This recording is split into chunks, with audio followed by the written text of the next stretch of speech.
Hey guys, hope you're enjoying day 2 of the Corona break. Today we're going to be learning 10.4, Demoivre's theorem, and the nth roots of complex numbers. When I told my wife I was teaching this today, she just about flipped. But you and I know this is way easier than it looks. So we're going to explore this today. I know you have a quiz today. This video is technically for yesterday. Please, please, please keep those questions coming. I love seeing your questions and I love answering them, especially for that quiz. Anyway, to get into today, first we need to go over a couple different things. So, z is often used to represent a complex number in either complex or polar form. This complex form, you can think of it as either complex, standard, or rectangular. It's interchangeable in the book. Anyway, from last section, 10.3, we learned the absolute value of z is the distance from the origin. It's called the modulus, or r, and it's found by a squared plus b squared, which these are the components of rectangular form. Anyway, the heart of this section is Demoivre's theorem on page 64, and the nth root formula on page 647, okay? So we're dealing with complex numbers indicated by z, all right? So the n will be the root that we're raising it to. When you square, you're raising it to the second power. When you cube, you're raising it to the third power, and so on. Theta is the angle, r is our modulus, okay? So Demoivre's theorem is very, very simple. All you do is you raise the modulus to the nth power, and you multiply n by each theta, okay? The tricky part about Demoivre's theorem is that you'll be expected to often convert from standard or rectangular form to polar form, back to standard or rectangular form. That's the tricky part. The formula is very, very simple, okay? The nth root formula is found on page 647. Stay with me, guys. It's way easier than it looks. We're going to take the nth root of the modulus. Then for the cosine and sine, it's the same operation.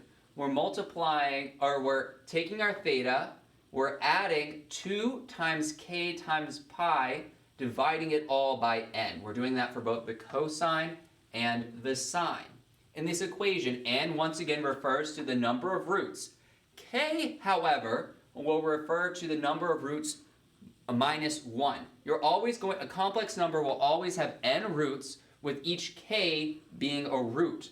Example, if you had a root of 3, you would have k equal to 0, 1, and 2. You'd have 3 total roots satisfying this theorem over here, but you would never see 3 for k. Keep that in mind, all right? The nth root formula is also essentially the inverse of Demoivre's theorem. We use Demoivre's theorem to find raising something to the nth power. We use the root formula to take the nth root of something. So they're basically inverses. Okay, so some of you had questions over converting from polar to rectangular form. It's much simpler than getting to polar form, okay? In our polar form, we have our r and we're theta. To get to rectangular form, we find a and b. Remember, polar form is r times the quantity, the cosine of theta, plus I times sine of theta. All right? Very, very, very easy to find our r. It's just right there on the outside of everything. Okay? You might remember from page 639 that the cosine of theta is equal to a over r. The sine of theta is equal to b over r. Okay? We do simple algebra and we find that a is equal to r times the cosine of theta. B is equal to r times the sine of theta. So when we're converting to rectangular form, we find our r, and then we multiply our r by the cosine of theta or the sine of theta. An example is shown below.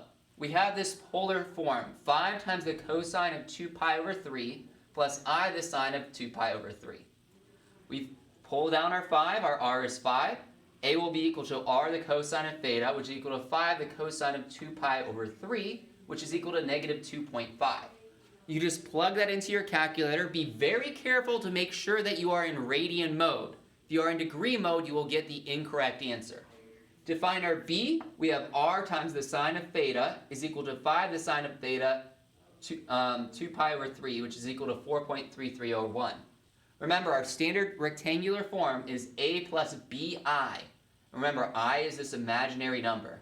So our final answer will be negative 2.5 plus 4.3301 times I. Right? This is one example. You'll be doing this a lot in your homework. Please make sure to ask me if you have questions. Remember, I said polar form is the heart of chapter 10. All right, moving on to using Demoivre's theorem. This is problem number 1 in the book. They want us to take the cosine of pi over 12 plus I the sine of pi over 12 and raise it to the 6th power.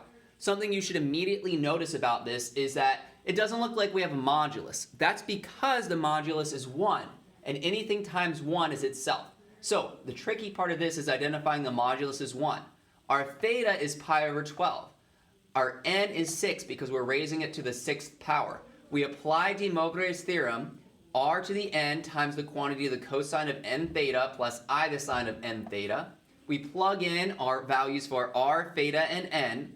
We'll get 1 to the 6th, the cosine of 6 times pi over 12, plus I times the sine of 6 times pi over 12. We simplify. 1 to the 6th is 1. 6 times pi over 12 is pi over 2. 6 times pi over 12 is pi over 2. So this is it simplified.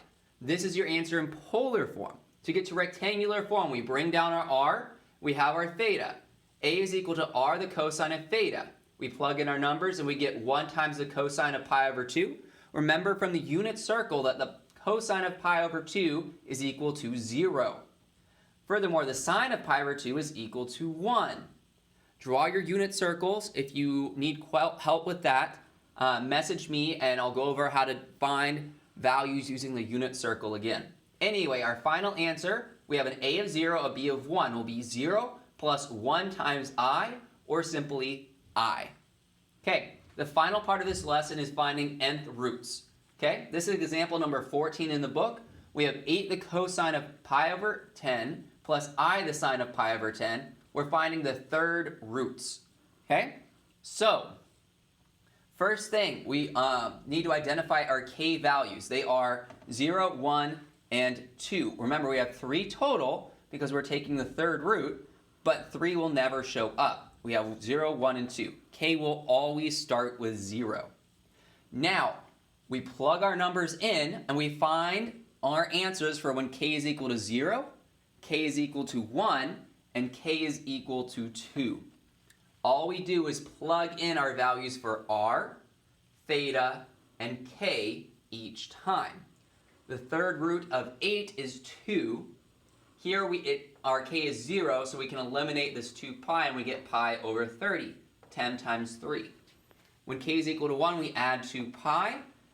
2 pi for 10 would be 20, so we end up with 21 pi over 30.